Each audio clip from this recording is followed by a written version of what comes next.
Hello students, easy solution classes में आपका स्वागत है। तो आज जो हम पढ़ने जा रहे हैं वो इलेक्ट्रोकेमिस्ट्री का लास्ट आपका टॉपिक है। आज आपका इलेक्ट्रोकेमिस्ट्री समाप्त हो जाएंगे और आप लोग क्या करें, जल्दी से जिनका नोट कंप्लीट नहीं हुआ है जल्दी से नोट कंप्लीट कर लें, है ना। तो फाइनली हम देखे थे लास्ट लेक्चर में बोथ आपका सेकेंडरी सेल, या उसको बोलते हैं लेड स्टोरेज बैटरी। क्या बोलते हैं? लेड स्टोरेज बैटरी या फिर लेड स्टोरेज सेल। ठीक है, दोनों में से कुछ भी बोल सकते हैं आप।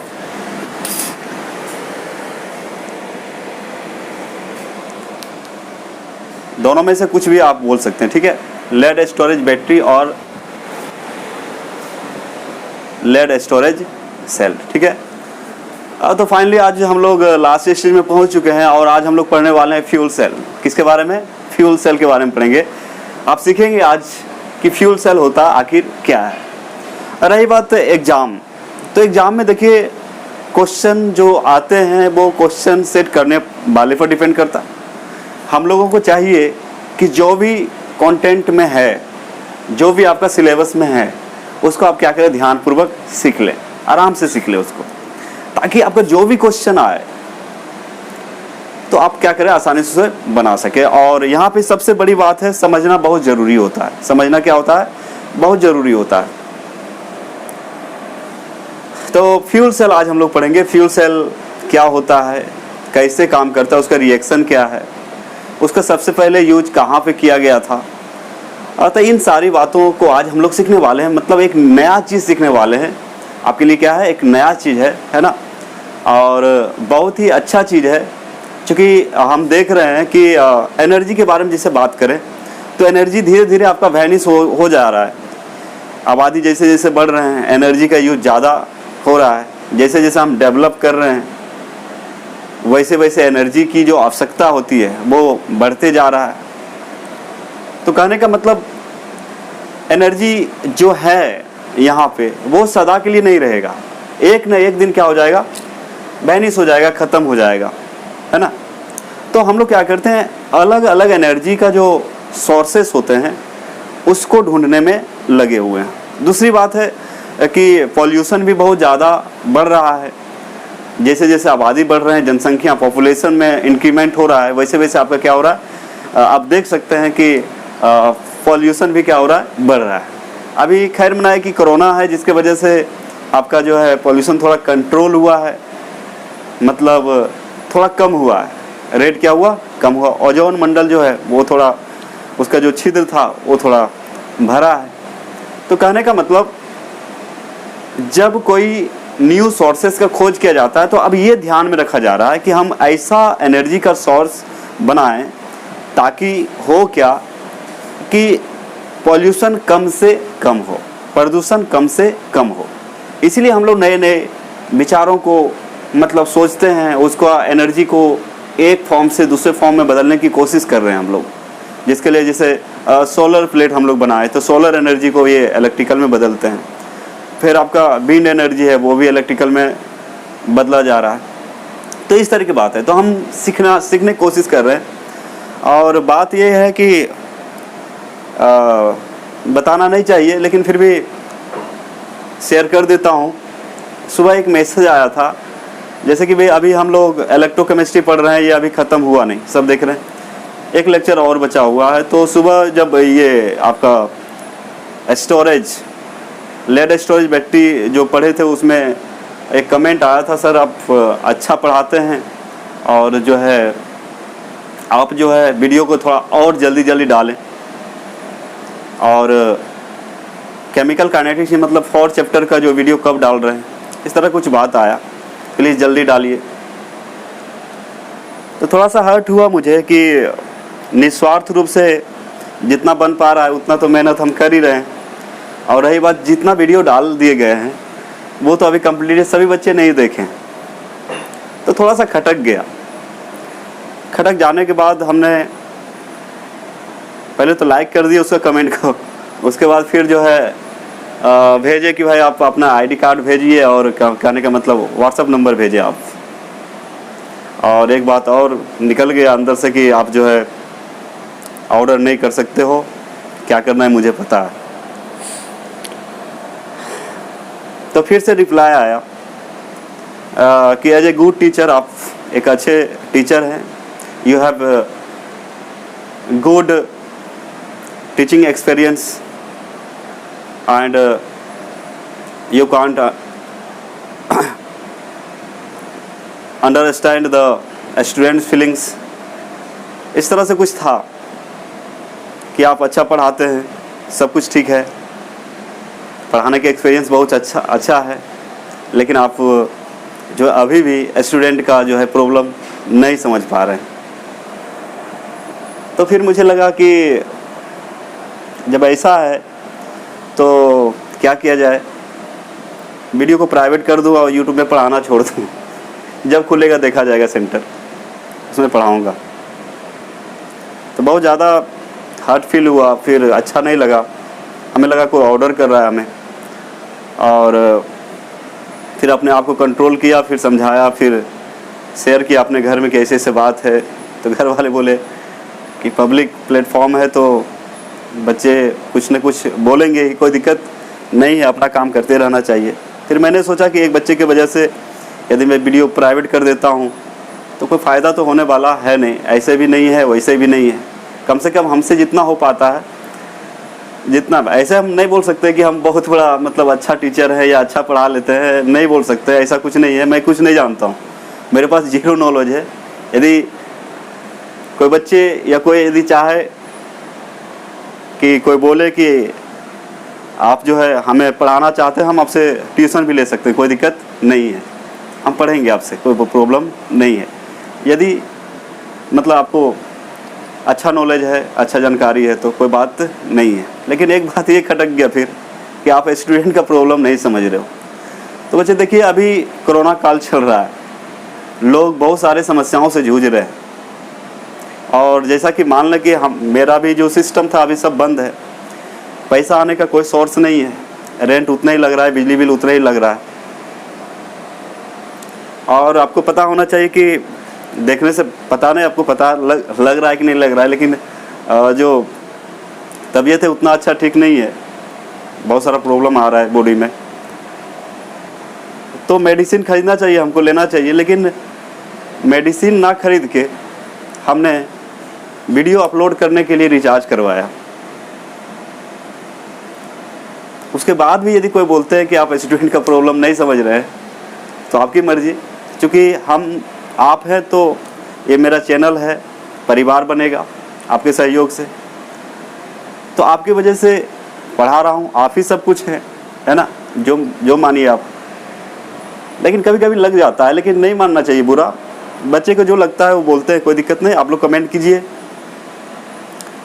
तो वही कभी कभी लग जाता है, थोड़ा सा खटक गया था, फिर लगा नहीं बनाएंगे वीडियो, प्राइवेट कर देंगे।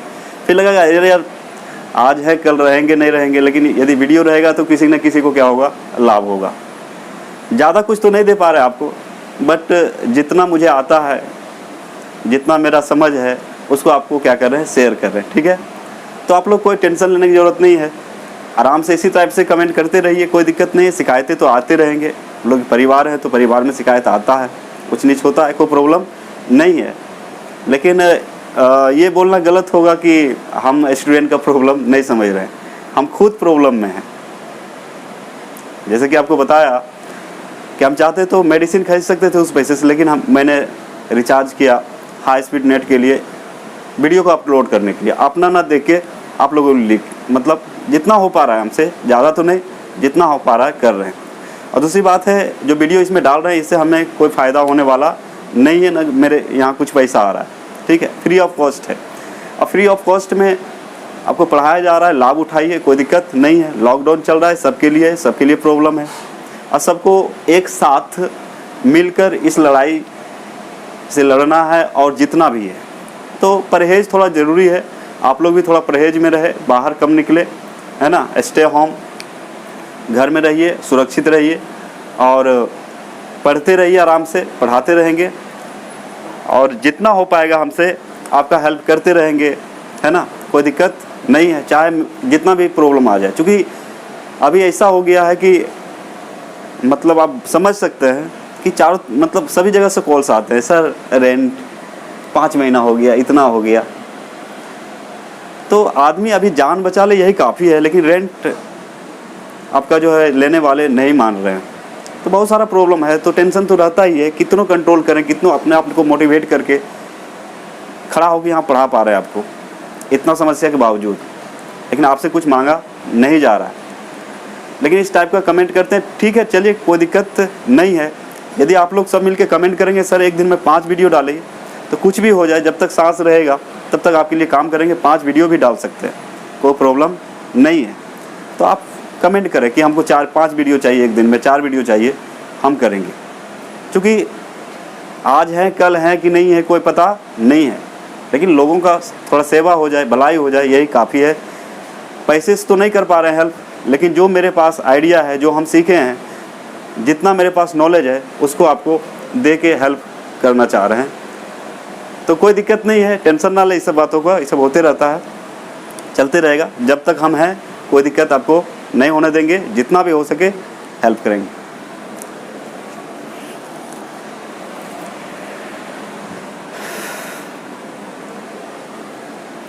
तो चलिए हम लोग शुरू करते हैं। आपका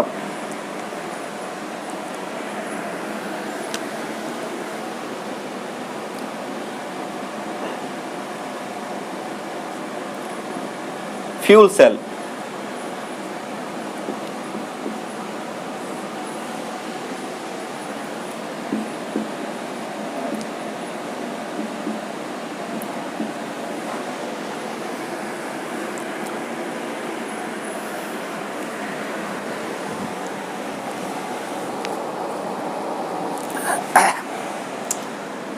सॉरी थोड़ा इमोशनल हो गया।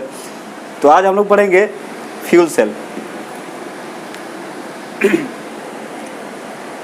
तो सबसे पहले समझ लें ये होता क्या है। तो आपको तो पहले भी बता दिया कि ये आखिर है क्या, है ना, ये क्या चीज़ है। तो फ्यूल सेल भी क्या है, एक मान लीजिए बैटरी ही है, ये भी क्या है, एक बैटरी है। और ये भी क्या करता है, केमिकल एनर्जी को, किसको, केमिकल एनर्जी को इलेक्ट्रिकल एनर्जी में क्या करता है, कन्वर्ट करता है।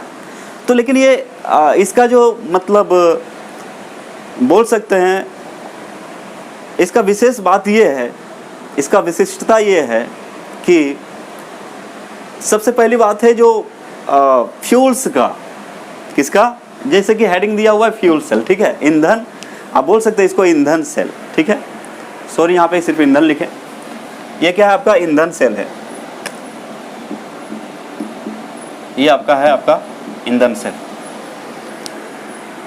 तो ईंधन सेल क्या होता है, जैसे कि फ्यूल्स का जो कंबसन एनर्जी होता है उसको डायरेक्ट इलेक्ट्रिकल एनर्जी, मतलब ऐसा डिवाइस है फ्यूल सेल जो फ्यूल्स के कंबसन एनर्जी को, फ्यूल्स के कंबसन एनर्जी को सीधे किस में बदल देता है, आपका क्या बोल सकते हैं उसको, इलेक्ट्रिकल एनर्जी में बदल देता है। किसको, आपको पता है कि जो कंबसन एनर्जी होता है वो एक तरह का केमिकल रिएक्शन है, केमिकल रिएक्शन से प्राप्त होता है। यदि कोई चीज़ जल रहा है तो वहाँ भी क्या हो रहा है, क्या बोलते हैं, केमिकल रिएक्शन हो रहा है। क्या हो रहा है बच्चे, केमिकल रिएक्शन हो रहा है, ठीक है। तो फ्यूल सेल क्या होता है, एक डिवाइस है। अब कैसे बनाया जाता है उसको बताते हैं आपको पहले, उसके बाद फिर हम लिखवा देंगे हिंदी इंग्लिश दोनों, ठीक है, आप आसानी से लिख पाओगे। तो यहाँ पे क्या है, सबसे पहली बात तो बता दिए कि हम लोग अभी ये सोच रहे हैं कि जो भी डिवाइसेस बने वो ऐसा हो जो पॉल्यूशन को कम से कम दें। और आपको पता है प्रदूषण यदि कम होगा तो हम थोड़ा सुरक्षित है, यहाँ पे जो भी जीव हैं वो क्या रहेंगे, सुरक्षित रहेंगे। तो बात ये है कि आजकल ये मोटिव रहता है, ये सोच रहता है साइंटिस्ट का कि जो भी एनर्जी के कन्वर्टर बनेंगे या जो भी सोर्स होगा एनर्जी को कन्वर्ट करने वाला, जो भी डिवाइसेस होंगे वो ऐसा होना चाहिए उसमें कम से कम पॉल्यूशन हो। जैसे कि आपको जानते हैं power plant, thermal power plant, national thermal power plant, जैसे एनटीपीसी का नाम सुने होंगे। तो वहाँ पे हम लोग क्या करते हैं, कोयला, मतलब वहाँ पे कैसे बिजली तैयार होता है, तो वहाँ पे बॉयलर्स होते हैं बड़े बड़े, ठीक है। कोयला चाहिए, पानी चाहिए, वाटर चाहिए। कोयला को क्या किया जाता है, भट्टी में जलाया जाता है, और जलाने के बाद वो जब जलता है उसके बाद बॉयलर में पानी, वाटर जो है बॉयल होता है, बॉयल होने के बाद स्टीम में बदलता है। स्टीम में बदलने के बाद फिर वो टरबाइन के पास जाता है, टरबाइन रोटेट करता है, टरबाइन से जनरेटर जुड़ा हुआ रहता है, उसके बाद जनरेटर से फिर क्या होता है, बिजली तैयार होता है। लेकिन यहाँ पे बड़ी मतलब जो मेन पॉइंट ये है कि सबसे पहले ये जो है इको फ्रेंडली नहीं है। इसलिए बोल रहे हैं इको फ्रेंडली नहीं है क्योंकि यहाँ पे जब कोयला जलाएंगे तो कार्बन डाइऑक्साइड निकलेंगे। दूसरी बात है, खर्च भी बहुत ज़्यादा होता है। तो साइंटिस्ट लोग सोचा कि हम लोग कुछ ऐसा डिवाइस बनाएं कि वो फ्यूल के कंबसन एनर्जी का मतलब होता है दहन ऊर्जा। क्या होता है, दहन ऊर्जा को सीधे हम लोग इलेक्ट्रिकल एनर्जी में बदल दें, जिसके वजह से फ्यूल सेल बनाया गया। और फ्यूल सेल में जो होते हैं, एक आपका डिवाइस है जिसमें प्लेटिनम या प्लेडियम मेटल का रॉड लगा रहता है, वो कैथोड एनोड का काम करता है। कैथोड और एनोड का जो छड़ होते हैं वो वहाँ पे ले सकते हैं, प्लेटिनम का छड़ डालते हैं दो, ठीक है। बीच में जो खाली जगह होता है उसमें हम लोग मतलब इलेक्ट्रोलाइट डालते हैं। इलेक्ट्रोलाइट मान लें सोडियम हाइड्रोक्साइड, ये भी क्या है आपका, जैसे सोडियम हाइड्रोक्साइड है, ये जब टूटेगा तो बनेगा Na+ और OH-। तो ये क्या है, इलेक्ट्रोलाइट उसमें भर दिया जाता है। एक तरफ से ऑक्सीजन देते हैं, दूसरी तरफ से हाइड्रोजन देते हैं। अदर गैसेस भी डाल सकते हैं जैसे मीथेन वगैरह, लेकिन हम लोग यूज क्या करते हैं, एक तरफ से हाइड्रोजन डालेंगे, दूसरी तरफ से क्या डालेंगे, आपका ऑक्सीजन। और ये दोनों क्या होता है, मतलब जो आपका रॉड है डाला हुआ है तो उसमें पोरस होता है, तो उस छिद्र से ऑक्सीजन हाइड्रोजन कहाँ पे जाता है, आपका सोडियम हाइड्रोक्साइड के पास, और वहाँ कंबसन होता है, मतलब वहाँ पे दहन होता है, जलता है। और ये सिस्टम क्या करता है, जो दहन कंबसन एनर्जी है वो डायरेक्ट किस में बदल देता है, इलेक्ट्रिकल एनर्जी में बदल देता है। और साथ साथ गजब की बात ये है, जब कोई ईंधन जलाते हैं तो उससे कुछ गैसेस निकलते हैं, लेकिन यहाँ पे कोई गैस निकलता नहीं है, यहाँ पे वाटर मिलता है, वाटर वेपर मिलता है, क्या मिलता है, प्योर वाटर यहाँ पे प्राप्त होता है। तो कहने का मतलब देखिए कितना अच्छा है। सबसे पहले तो आपको एनर्जी भी मिल रहा है, इलेक्ट्रिकल एनर्जी, और उसके साथ साथ क्या मिल रहा है, वाटर मिल रहा है। इसलिए फ्यूल सेल का जो है सबसे पहले जो उपयोग किया गया था वो अपोलो स्पेस प्रोग्राम में किया गया। तो याद रखिएगा कि फ्यूल सेल का सबसे पहले उपयोग कहाँ किया गया था, तो सबसे पहले जो उपयोग किया गया था, ये किया गया था अपोलो स्पेस प्रोग्राम में किया गया था, है ना। इसका एफिशिएंसी भी अच्छा है, कोई दिक्कत नहीं है, ठीक है। और सबसे इम्पोर्टेंट बात है कि यहाँ पे कोई प्रदूषण या कोई भी मतलब जो जहरीला गैस या पॉइजनस गैसेस नहीं देता है, हमें कोई हानि नहीं पहुँचाता है, बल्कि हमें लाभ पहुँचाता है। क्या करता है, इलेक्ट्रिकल एनर्जी के साथ साथ हमें वाटर भी मिलता है। इसलिए अपोलो स्पेस प्रोग्राम में सबसे पहले इसी का यूज किया गया था। और फ्यूचर देखिए इसका बहुत ही ब्राइट है, फ्यूल सेल का फ्यूचर क्या है, बहुत ही ब्राइट है। क्योंकि यहाँ सबसे पहले कन्वर्जन भी हो रहा है, केमिकल एनर्जी इलेक्ट्रिकल में बदल रहा है, और साथ साथ आपको एक नया चीज़ मिल रहा है जो आपका वाटर है। तो कहने का मतलब बाद में अभी जो बनाया जा रहा है, बहुत सारी कंपनियां हैं जो बना रहे हैं आपका हाइब्रिड इंजन का मतलब इलेक्ट्रिक से भी चलेगा, पेट्रोल डीजल से भी चलेगा, गैस से भी चलेगा। तो इस तरह की बात है। तो कहने का मतलब यहाँ पे जो है इसका फ्यूचर बहुत ही ज़्यादा ब्राइट है आगे के लिए, है ना। तो हम लोग जो साइंटिस्ट का सोच होता है वो आगे तक सोचते हैं कि अगला जनरेशन को दिक्कत ना हो, कुछ ऐसा बना दिया जाए। तो ठीक है, तो हम लोग शुरू करते हैं फ्यूल सेल। क्या शुरू करते हैं, फ्यूल सेल, ठीक है। तो हम लोग क्या करते हैं, सबसे पहले लैंग्वेज लिख लेंगे इसका, हिंदी इंग्लिश में, उसके बाद इसका फिगर से बना के बता देंगे कि ये कैसे काम करता है। तो एग्ज़ाम में पूछ सकता है आपको 2 नंबर 5 नंबर जो भी हो, या फिर ऑब्जेक्टिव तो आ ही सकता है। जैसे कि फ्यूल सेल का सबसे पहले उपयोग कहाँ किया गया था, तो याद रखिएगा अपोलो स्पेस प्रोग्राम में किया गया था। और उसके बाद जो लास्ट टॉपिक होगा आपका वो कोरोजन होगा। तो कोरोजन कोई खास बात नहीं, कोरोजन आप देखते हैं होता है, लाखों का नुकसान होता है ना। जैसे कि जितने भी ब्रिज होता है आयरन का बना होता है, आयरन से जो भी या मेटल से जो भी चीज़ें बना रहता है उसको यदि वाटर खुला में छोड़ दिया जाए, वाटर और एयर के प्रेजेंस में इसको छोड़ दिया जाए, तो उसमें क्या होता है, रस्टिंग होता है। क्या होता है, रस्टिंग होता है। रस्टिंग होने के बाद जो रस्ट है, जैसे आप मान लिया जाए आप ले लिए आयरन, आयरन को यदि खुला, उसको बिना पेंट किए, उसको हम प्रोटेक्ट करने के लिए क्या करते हैं, लेप लगाते हैं, पेंट करते हैं। क्या करते हैं, पेंट करते हैं, ताकि वो सेपरेशन आ जाए। एटमॉस्फेरिक जो वेपर वगैरह है या गैसेस है उससे और उनके बीच, आयरन के बीच, मतलब सेपरेशन बनाने के लिए उसको क्या किया जाता है, कोटिंग किया जाता है। आप भी देखे होंगे जब लोहा के कोई चीज़ बना हुआ आता है तो हम लोग क्या करते हैं, उसको पेंट सबसे पहले चढ़ा देते हैं। चाहे वो खिड़की, दरवाज़ा हो या कुर्सी, चेयर हो, बेंच हो, डेस्क हो, जो भी हो, लोहा से यदि बना हुआ है तो उसको क्या करते हैं, सबसे पहले पेंट कर देते हैं। कोटिंग उसको बोलते हैं। क्या बोलते हैं, कोटिंग। कोटिंग से क्या होता है, उसका प्रोटेक्शन हो जाता है, मतलब आपका जो है ऑक्साइड नहीं बन पाता है, फेरस ऑक्साइड नहीं बन पाता। ये फेरस ऑक्साइड क्या है, ये आपका जिसको बोलते हैं रस्टिंग, जंग लग जाना, जंग लगना। क्या लगना, जंग बोलते हैं ना, जंग लग गया, रस्टिंग उसको बोला जाता है। ठीक है, तो कहने का मतलब जो रस्ट प्राप्त है वो एनोड का काम करता है और उसका कुछ ना कुछ पोटेंशियल होता है, इसीलिए इसमें ऐड किया गया। बहुत कॉम्प्लिकेटेड रिएक्शन है लेकिन फिर भी इसमें ऐड किया गया, इसलिए ऐड किया गया क्योंकि यहाँ भी ये एनोड का काम करता है, मतलब पोटेंशियल जो है कुछ ना कुछ शो करता है।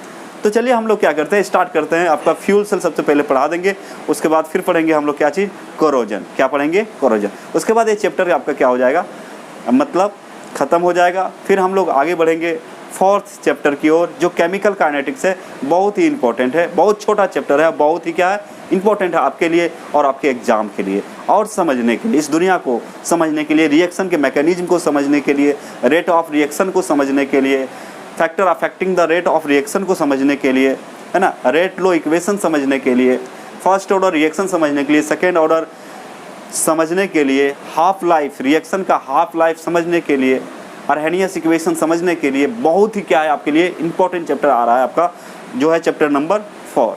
तो चलिए हम लोग स्टार्ट करते हैं इसको। ठीक है,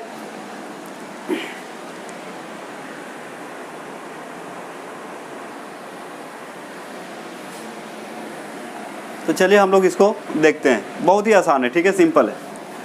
तो बोल रहा है fuel cell is a galvanic cell, fuel cell is a galvanic cell that converts combustion energy of fuels. Fuels का मतलब ईंधन होता है, ईंधन, ईंधन के रूप में जो यहाँ लेंगे वो हाइड्रोजन हो सकता है, मीथेन हो सकता है या मिथेनॉल हो सकता है। ठीक है, directly into electrical, directly into electrical energy. क्या लिखेंगे बच्चे यहाँ पे, डायरेक्टली इनटू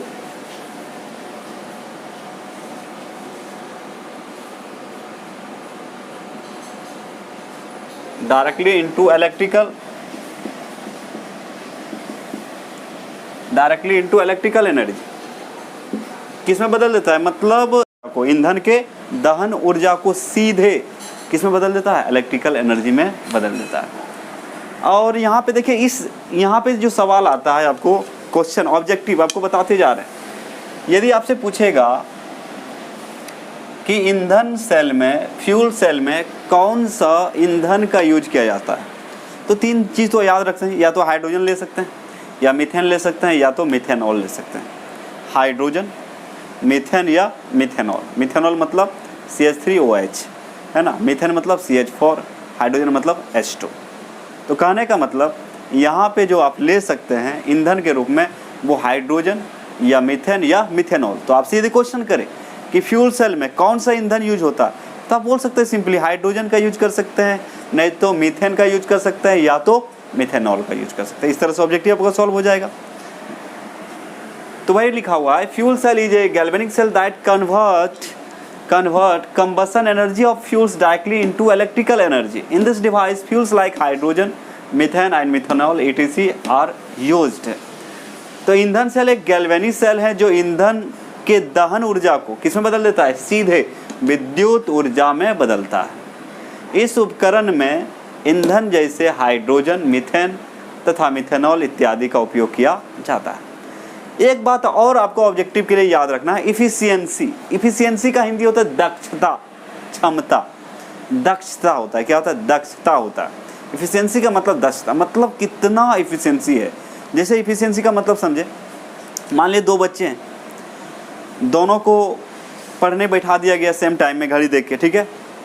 तो एक मान लिया जाए 5 घंटा पढ़ा और एक मान लिया 10 घंटा पढ़ा, तो 10 घंटा जो पढ़ा उसका कितना होगा, आपका एफिशिएंसी ज़्यादा होगा, क्षमता ज़्यादा होगा, और इसका क्षमता, तो मतलब उसका जो 10 घंटा पढ़ा उसका एफिशिएंसी कितना है पढ़ने का, 10 आवर्स, 24 घंटा में कितना है 10 घंटा, और इसका कितना हो जाएगा 5 घंटा। तो हर एक चीज़ का क्या होता है, एफिशिएंसी होता है। क्या होता है, एफिशिएंसी होता है, क्षमता होता है। क्या होता है, क्षमता होता है। तो कहने का मतलब एफिशिएंसी का मतलब दक्षता होता है। तो ये बात याद है कि ये भी आपका ऑब्जेक्टिव में पूछा जा सकता है कि भाई फ्यूल सेल का, चाहे कंपटीशन का एग्जाम हो या फिर आपका बोर्ड का एग्जाम हो, यहाँ से क्वेश्चन आता है एफिशिएंसी ऑफ फ्यूल सेल कितना होता है, 70%। अब देखिए यहाँ पे ना तो हम लोग यहाँ तो पॉल्यूशन भी नहीं हो रहा है, दूसरी बात है इको फ्रेंडली है, और इफिशियंसी भी कितना है, ज़्यादा है, 70% है। इसका एफिशिएंसी कितना है, 70%। लेकिन इसका देखें efficiency of thermal power plant, इसका कितना है, मात्र 40%। मात्र कितना है, 40% है। 40%, मतलब आप जो इन्वेस्ट कर रहे हैं 100 रुपये तो मिलेगा कितना, 40, और यहाँ 100 रुपीज़ यदि खर्चा कर रहे हैं तो मिल रहा है कितना, 70। तो लॉस तो होता है हर एक चीज़ में, लेकिन आपका फ्यूल सेल में थोड़ा कम है। एफिशिएंसी क्या है, इसका ज़्यादा होता है, इसका कम होता है। या फिर कंपेयर करने बोले कि एफिशिएंसी किसका ज़्यादा होता है, फ्यूल सेल का होता है या फिर थर्मल पावर प्लांट का।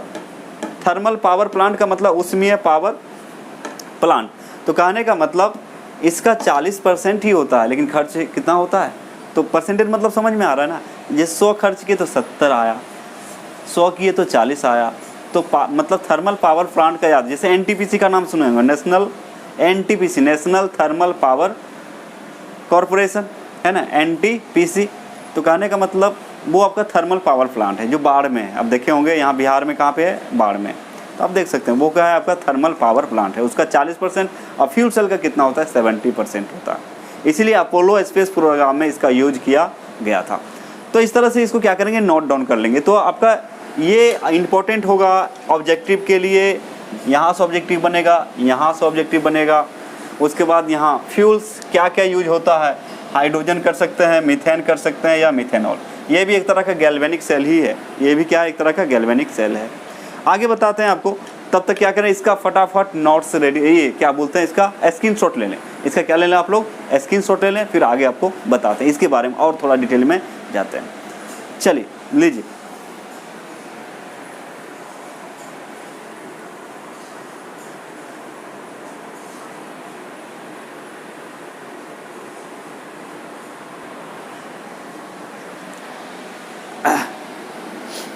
तो इसका नेक्स्ट देखते हैं हम लोग क्या होता है। बहुत ही सिंपल है, यहाँ से भी आपका ऑब्जेक्टिव बनता है, कहाँ से बनेगा आपको बता दिया जाएगा, ठीक है। तो ध्यान से देखिए क्या बोल रहा है, fuel cell using H2 and O2, मतलब hydrogen and oxygen, produces electricity and water. तो यहाँ तो दो चीज़ पता चल गया। यदि आपसे कोई पूछेगा कि फ्यूल सेल से क्या क्या मिलता है, तो इलेक्ट्रिसिटी के साथ वाटर मिलता है, एक फ़ायदा है। In this cell hydrogen and oxygen are bubbled through porous carbon electrodes into concentrated aqueous sodium hydroxide solution. Catalyst like finely का मतलब सूक्ष्म, finely divided platinum और palladium metals are incorporated का मतलब जैसे मान लिया जाए आप जो है पेन होता है, ठीक है, जैसे मान लीजिए इनकॉर्पोरेट का मतलब क्या होता है आप समझिए, सिंपल। जैसे आपका एक कलर,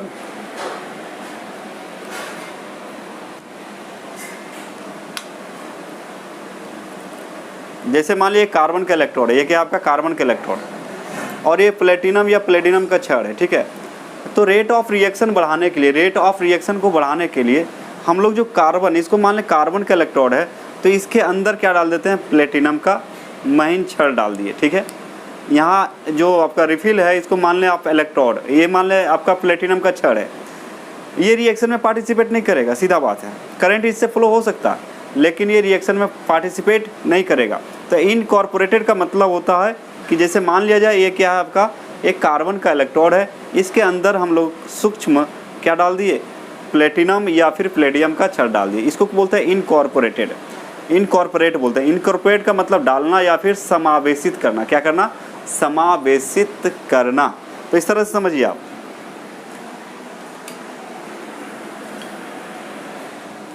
तो क्या लिखा हुआ है, catalyst like finally divided platinum और palladium metal are incorporated into electrodes, जो कार्बन का इलेक्ट्रोड लिए थे उसके अंदर डाल दिया जाता है इलेक्ट्रोड्स। क्यों डालते हैं? To increase the rate of reaction of electrodes, electrode की अभिक्रिया को बढ़ाने के लिए प्लेटिनम का छड़ यूज किया जाता है। तो यदि अब यहाँ से क्वेश्चन आता है आपका कि भाई फ्यूल सेल में रेट ऑफ इलेक्ट्रोड के रेट ऑफ रिएक्शन को बढ़ाने के लिए किस मेटल को इनकॉर्पोरेट किया जाता है, डाला जाता है या यूज किया जाता है? सिंपली आप बोलें तो क्या बोलिएगा? यूज किया जाता है। तो आप क्या बोलेंगे? या तो प्लेटिनम रहेगा ऑप्शन, या तो प्लेडियम रहेगा। तो प्लेटिनम ले सकते हैं या तो प्लेडियम आप ले सकते हैं। आ रहा है समझ में? तो ठीक है, फ्यूल सेल में क्या होता है, सबसे पहले हाइड्रोजन ऑक्सीजन का यूज करेंगे, या मीथेन ऑक्सीजन का यूज़ करेंगे, या मिथेनॉल ऑक्सीजन का यूज करेंगे। तो इससे क्या प्राप्त होगा आपको प्राप्त होगा इलेक्ट्रिसिटी एंड वाटर। फिर बोला in this cell hydrogen and oxygen are bubble through porous carbon electrode. तो कार्बन का इलेक्ट्रोड जो डाला गया है उसमें पोरस का मतलब छिद्र होता है, रंध्र, छिद्र होता है। वो छिद्र से क्या करता है, एक तरफ से हाइड्रोजन एक तरफ से ऑक्सीजन को क्या करते हैं, पार करते हैं।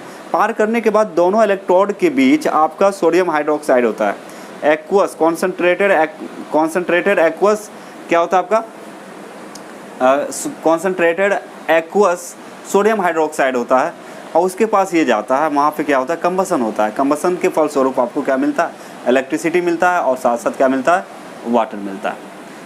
फिर यहाँ पे बोला गया है कि कैटालिस्ट का उपयोग करते हैं। तो कैटालिस्ट यहाँ याद रखना पड़ेगा, यहाँ से भी ऑब्जेक्टिव बनता है। देखिए आप थ्योरी यदि आपका कंप्लीट है, थ्योरी आपका कंप्लीट है, तो आप जो है ऑब्जेक्टिव पूछे, 2 नंबर पूछे, 5 नंबर पूछे, आप क्या कर सकते हैं, बना सकते हैं। थ्योरी कंप्लीट होना चाहिए। हम चाहते तो आपको फ्यूल सेल हेडिंग दिलवा के इसमें क्या क्या यूज करते हैं, क्या होता है, कहानी शॉर्टकट 1-2 लाइन लिखवा के छोड़ सकते थे, लेकिन हम पूरा लिखवा रहे हैं, पूरा पढ़ा रहे हैं। इसलिए पढ़ा रहे हैं ताकि आपका ऑब्जेक्टिव भी क्या हो जाए, सॉल्व हो जाए, है ना। तो बहुत ही आसान होता है। तो फिर क्या कहते हैं, कैटालिस्ट जैसे सूक्ष्म विभाजित, फाइनली डिवाइडेड का मतलब होता है सूक्ष्म विभाजित प्लेटिनम लेते हैं या प्लेडियम मेटल लेते हैं, और इसको क्या करते हैं, इलेक्ट्रोड के बीच में डाल दिया जाता है, और ये क्या करता है, इलेक्ट्रोड का रेट ऑफ रिएक्शन को क्या करता है, बढ़ाता है। अब देखिए वही चीज़ यहाँ लिखा हुआ, ईंधन सेल हाइड्रोजन तथा ऑक्सीजन का उपयोग कर विद्युत धारा एवं जल का उत्पादन करता है। इस सेल में H2 तथा O2 मतलब हाइड्रोजन और ऑक्सीजन के बुलबुले को सरंध्र कार्बन इलेक्ट्रोडों के माध्यम से सांद्र जलीय सोडियम हाइड्रोक्साइड NaOH को क्या बोलते हैं, सोडियम हाइड्रोक्साइड के विलयन में प्रवाहित किया जाता है। इलेक्ट्रोडों की अभिक्रिया को बढ़ाने के लिए उत्प्रेरक जैसे प्लेटिनम और पीडी मतलब प्लेडियम होता है, पीटी मतलब प्लेटिनम, पीडी मतलब प्लेडियम धातु को इलेक्ट्रोडों में समावेशित किया जाता है, मतलब उसमें डाला जाता है, घुसाया जाता है। आगे समझ में है ना। तो इस तरह से आप लोग समझने की कोशिश किए। तो मतलब ईंधन सेल में क्या होता है, ऑक्सीजन और हाइड्रोजन के यूज से हमें क्या प्राप्त होता है, इलेक्ट्रिसिटी और वाटर प्राप्त होता है, ठीक है। और इसमें जो है इलेक्ट्रोड लिया जाता है कार्बन का, और कार्बन का जो इलेक्ट्रोड का जो रिएक्शन है या रेट ऑफ रिएक्शन है उसको बढ़ाने के लिए, अभिक्रिया की दर को बढ़ाने के लिए हम लोग इलेक्ट्रोडों में उत्प्रेरक के रूप में प्लेटिनम या प्लेडियम का छड़ को क्या करते हैं, समावेशित करते हैं, मतलब डालते हैं। तो इसका काम है रेट ऑफ रिएक्शन को बढ़ा देना। तो इस तरह से हम एक कहानी टाइप का सीखे। यहाँ पे आपको याद हो गया होगा, फ्यूल सेल पूछेगा तो फ्यूल सेल एक गैल्वेनिक सेल है जो क्या करता है, आपका केमिकल एनर्जी को किस में बदलता है, आपका इलेक्ट्रिकल एनर्जी में बदलता है, ठीक है। इसमें ईंधन के रूप में हाइड्रोजन, मीथेन या मिथेनॉल का उपयोग किया जाता है। इसका जो इफ़िशियंसी होता है, ईंधन सेल का इफ़िशियंसी मतलब दक्षता, ये 70% होता है, ठीक है। फिर याद रखिएगा कि फ्यूल सेल में हाइड्रोजन और ऑक्सीजन का जो बुलबुला है कार्बन के सरंध्र इलेक्ट्रोडों के द्वारा सोडियम हाइड्रोक्साइड मतलब जलीय सोडियम हाइड्रोक्साइड के विलयन में प्रवाहित किया जाता है, ठीक है। इलेक्ट्रोड की अभिक्रिया को बढ़ाने के लिए इलेक्ट्रोडों में प्लेटिनम या प्लेडियम को उत्प्रेरक के रूप में डाला जाता है। तो इस तरह से आप याद रखेंगे इसको, ठीक है। तो जो पॉइंट्स है आपका उसको याद रखिएगा, ऑब्जेक्टिव में भी क्या करेगा, मदद करेगा। तो इसका फटाफट क्या करें आप लोग, क्या बोलते हैं, स्क्रीनशॉट ले, उसके बाद रिएक्शन बताते हैं, उसके बाद ये खत्म होगा, उसके बाद लगेगा 5 मिनट आपका कोरोजन में, उसके बाद ये चैप्टर का अलविदा हो जाएगा। अलविदा तो नहीं बोल सकते हैं जब तक एग्जाम नहीं हो जाता है, लेकिन इससे छुटकारा मिलेगा। हम लोग नेक्स्ट स्टेप लेंगे आपका 4th नंबर जो केमिकल काइनेटिक्स है, ज़बरदस्त चैप्टर है, इसको मन से पढ़ेंगे हम लोग। इसमें थोड़ा सा कैलकुलेशन यूज होगा, आप लोग थोड़ा क्या करेंगे, जैसे इंटीग्रेशन होता है, डिफरेंशिएशन एंड इंटीग्रेशन दोनों को क्या करेंगे, ध्यान में रखेंगे। चलिए इसका ले लें स्क्रीनशॉट।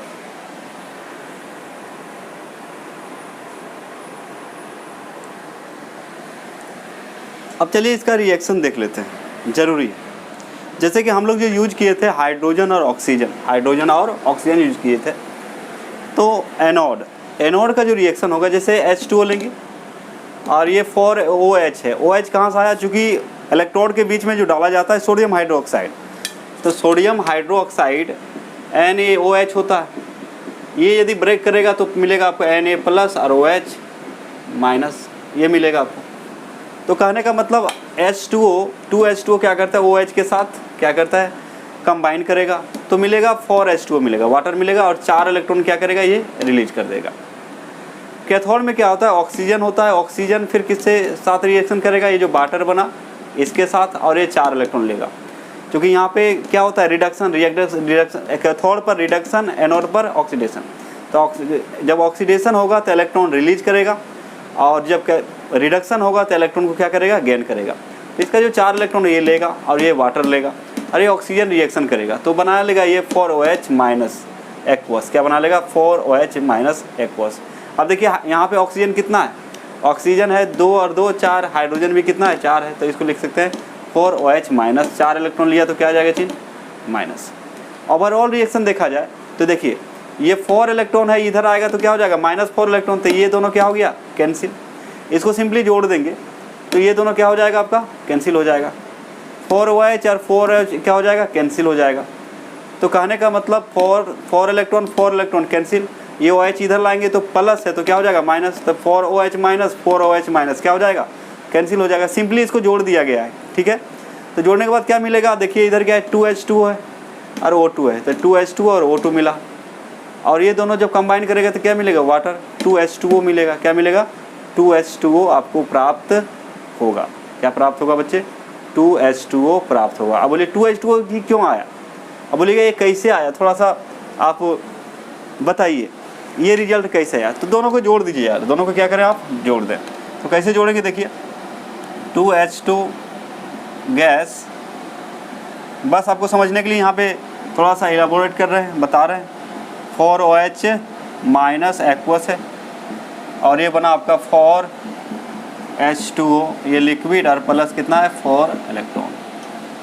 अब इसको जोड़ दीजिए कैथोड के साथ, तो क्या है, O2 गैस और प्लस 2H2O लिक्विड, ये हो गया आपका लिक्विड प्लस 4 इलेक्ट्रॉन, और ये दे रहा है आपका क्या चीज़, 4OH- एक्वस।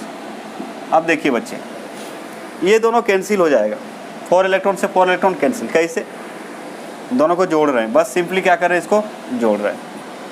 क्यों हुआ 0, चूँकि ये प्लस में है, और एरो को यदि हम बराबर माने तो इधर से इधर करेंगे तो प्लस है तो क्या हो जाएगा, माइनस, तो 4 इलेक्ट्रॉन कैंसिल।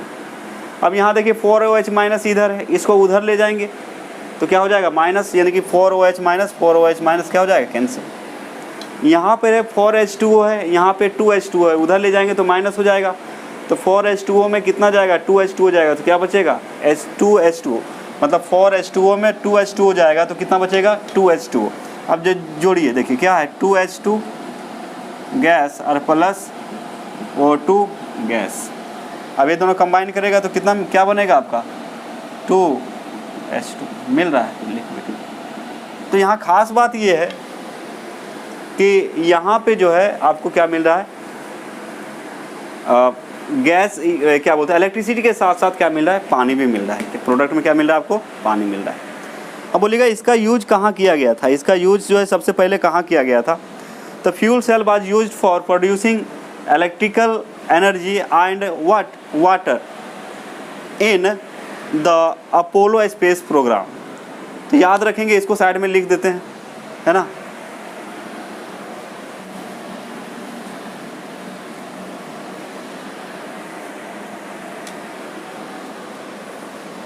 तो सबसे फर्स्ट टाइम जो यूज किया गया था अपोलो स्पेस प्रोग्राम में किया गया था। कहाँ किया गया था, अपोलो स्पेस प्रोग्राम।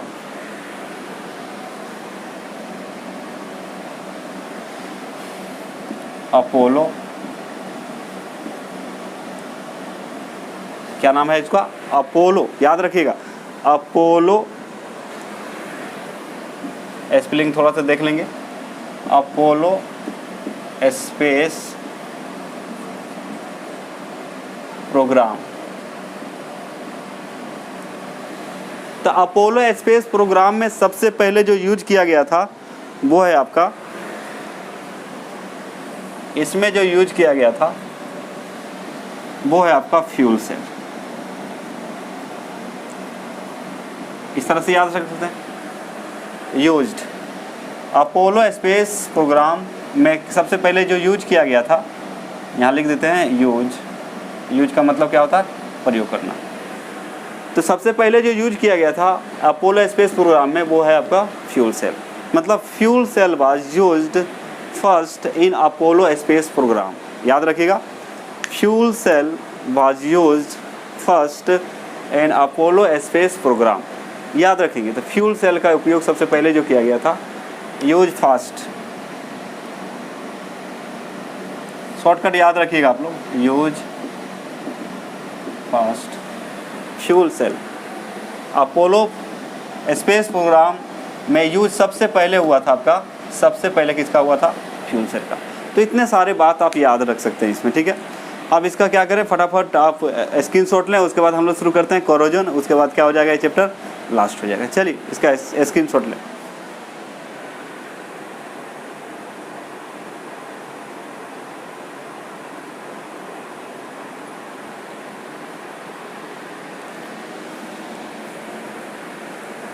चलिए लास्ट पॉइंट को हम डील कर रहे हैं, इस चैप्टर का लास्ट है कोरोजन। क्या है कोरोजन? कोरोजन में क्या होता है, मेटल जो है ऑक्सीजन को इलेक्ट्रॉन को देता है। ऑक्सीजन को क्या देता है? इलेक्ट्रॉन को, ऑक्सीजन को इलेक्ट्रॉन देता है और मेटल ऑक्साइड बना लेता है या फिर ऑक्साइड बना लेता है। तो यहाँ लॉस ऑफ इलेक्ट्रॉन हो रहा है और ये ऑक्साइड जो है एनोड जैसा बिहेव करता है। कैसा करता है? एनोड जैसा बिहेव करता है। इसीलिए यहाँ पे आया है, क्योंकि ये कॉम्प्लिकेटेड रिएक्शन है, यहाँ पे नहीं होना चाहिए, लेकिन यहाँ पे एनोड के थोड़ा का बात आ रहा है, पोटेंशियल डिफरेंस मिल रहा है, इसीलिए इसको लास्ट में थोड़ा सा लिख दिया, और कोई बात नहीं है। तो कोरोजन जो है एक हानिकारक चीज़ है जो बहुत नुकसान पहुँचाता है। तो जितने भी धातु, विशेषकर आयरन का बहुत कुछ बनाया जाता है, यदि उस पर कोटिंग नहीं किया जाए और ऐसे ही खुला में छोड़ दिया जाए तो ऑक्सीजन और वाटर वेपर के प्रेजेंस में रिएक्शन करके वो किस में बदल जाता है? ऑक्साइड में बदल जाता है। क्या बदल जाता है? ऑक्साइड में, जो कि बहुत ज़्यादा नुकसान आपका होता है। अब देखिए उसी के बारे में थोड़ा सा यहाँ पे बताया गया है। कोरोजन क्या होता है? तो कोरोजन मतलब होता है जंग लगना, है ना। तो the rusting of iron, iron में जंग लगना, tarnishing of silver, development of green coating on bronze and copper. Bronze का मतलब कांसा होता है, एज कोरोजन, एज क्या है? कोरोजन। तो लोहे में जंग लगना, चांदी का बदरंग होना। टार्निशिंग का मतलब क्या होता है? रंग बदल जाना, चांदी का रंग बदलता है। कांसा एवं तांबे पर हरे रंग का लेप हो जाना, जैसे कांसा का लोटा बर्तन, उसमें पानी हल्का छोड़ दीजिए तो देखिएगा ग्रीन ग्रीन करके कोटिंग हो जाता है, लेप लग जाता है। क्या कहलाता है? संक्षारण कहलाता है। उसके बाद देखिए in corrosion metal is converted into metal oxide by loss of electron to oxygen. अब यहाँ कोरोजन में क्या होता है? धातु जो है ऑक्सीजन को क्या करता है? इलेक्ट्रॉन देकर और ऑक्साइड में बदल जाता है, यानी कि धातु ऑक्साइड में बदल जाता है। धातु ऑक्साइड में क्या होता है? बदल जाता है, या फिर ऑक्साइड में बदल जाता है। तो सिंपल है। तो याद रखिएगा, लोहे में जंग लगना, है ना। चांदी में, चांदी का रंग बदरंग होना, रंग बदल जाना, काला टाइप का हो जाता है।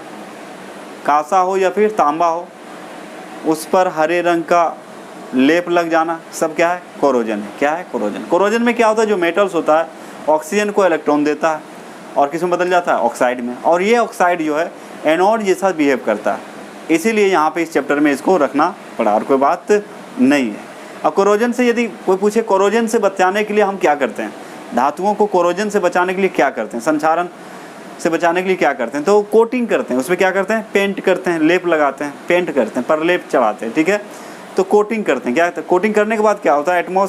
एटमॉस्फेरिक मतलब एटमॉस्फेयर से ये जो आपका मेटल है अलग हो जाता है, सेपरेट हो जाता है, जिसकी वजह से यहाँ पे आपका ऑक्साइड नहीं बनता है, मतलब रिएक्शन नहीं होता है। तो ये भी क्या है? केमिकल रिएक्शन है। ये भी क्या आपका केमिकल रिएक्शन। तो इसका क्या करें, फटाफट आप लोग स्क्रीनशॉट लें, रिएक्शन बताते हैं।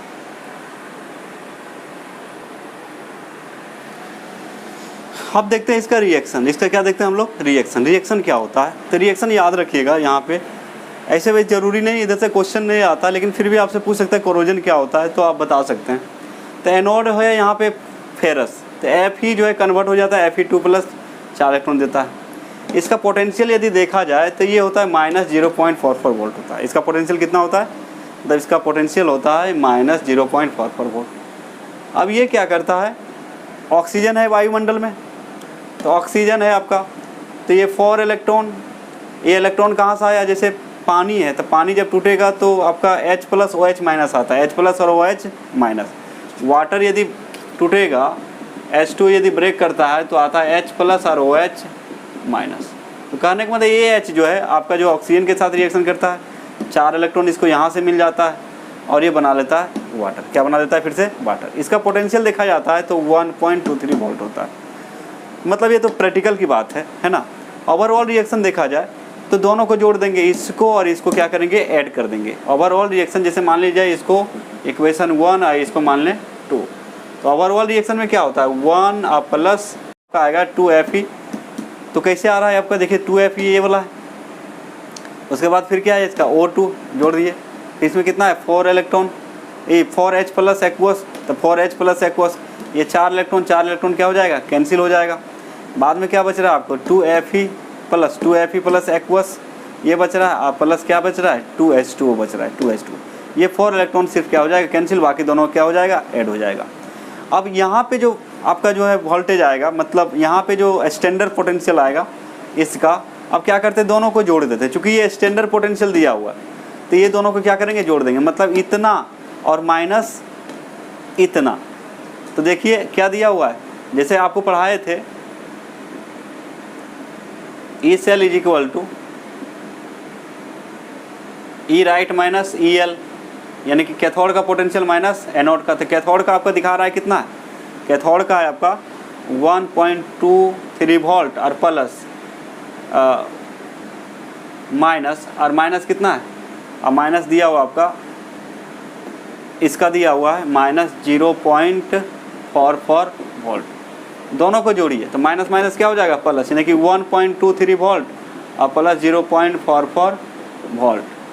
तो कितना आ जाएगा आपको, जोड़ने के बाद इतना आ जाएगा 1.67 वोल्ट। मतलब ओवरऑल रिएक्शन में क्या होता है कि दोनों का पोटेंशियल को ऐड कर देंगे। ऐड मतलब क्या, रिएक्शन यहाँ आया आपका किससे फॉर्मूला से, E cell = होता है ER - EL। ER यहाँ पे क्या है, यदि स्टैंडर्ड है तो स्टैंडर्ड कर देंगे। तो मतलब कैथोड का पोटेंशियल माइनस एनोड का पोटेंशियल होता है, दोनों को वैल्यू रखेंगे तो आएगा 1.67 वोल्ट। तो इस तरह से ये चैप्टर क्या हो गया, द इंड। इस तरह से ये चैप्टर क्या हो गया, इंड हो गया। आप लोग क्या करेंगे, मतलब इसके रिलेटेड जो भी क्वेश्चन होगा आप क्वेश्चन बैंक से बना सकते हैं, ऑब्जेक्टिव सब्जेक्टिव सब कुछ। और आपके लिए हम जो है रेडी कर रहे हैं क्वेश्चन, और क्वेश्चन जब रेडी हो जाएगा आपका पूरा 3 चैप्टर का एक ही साथ देंगे, 3 चैप्टर का एक ही साथ देंगे। ऑफिस में आपको आना पड़ेगा लेने के लिए, ठीक है। उसको हम ग्रुप में बता देंगे कब रेडी होगा। तो आप लोग क्या कर सकते हैं, 2 नंबर 5 नंबर और ऑब्जेक्टिव का क्वेश्चन आप ले सकते हैं और उसको क्या कर सकते हैं, घर में बैठ के बना सकते हैं। तो उसके लिए प्रिपरेशन कर रहे हैं, बना रहे हैं, आपको टेंशन लेने की ज़रूरत नहीं है। अब जो हम लोग शुरू करेंगे 4th नंबर चैप्टर, जो कि बहुत इंपॉर्टेंट है, केमिकल काइनेटिक्स। केमिकल काइनेटिक्स, और जो है आप याद रखिएगा, उसको पढ़ने के लिए आपको थोड़ा इंटीग्रेशन और आपका डिफरेंशिएशन चाहिए, ठीक है। वीडियो को देखते रहिए, अच्छा यदि लगता है आपको तो लाइक कीजिए, और ज़्यादा अच्छा लगता है तो सब्सक्राइब कीजिए, नोटिफिकेशन आपको मिलते रहेगा। और फुल्ली बोर्ड का तैयारी करें और ज़्यादा नंबर आप लाएं, कोई दिक्कत नहीं है, ठीक है बच्चे। आज इतना ही, all the best, thank you very much. इसका स्क्रीनशॉट आप लोग ले लें।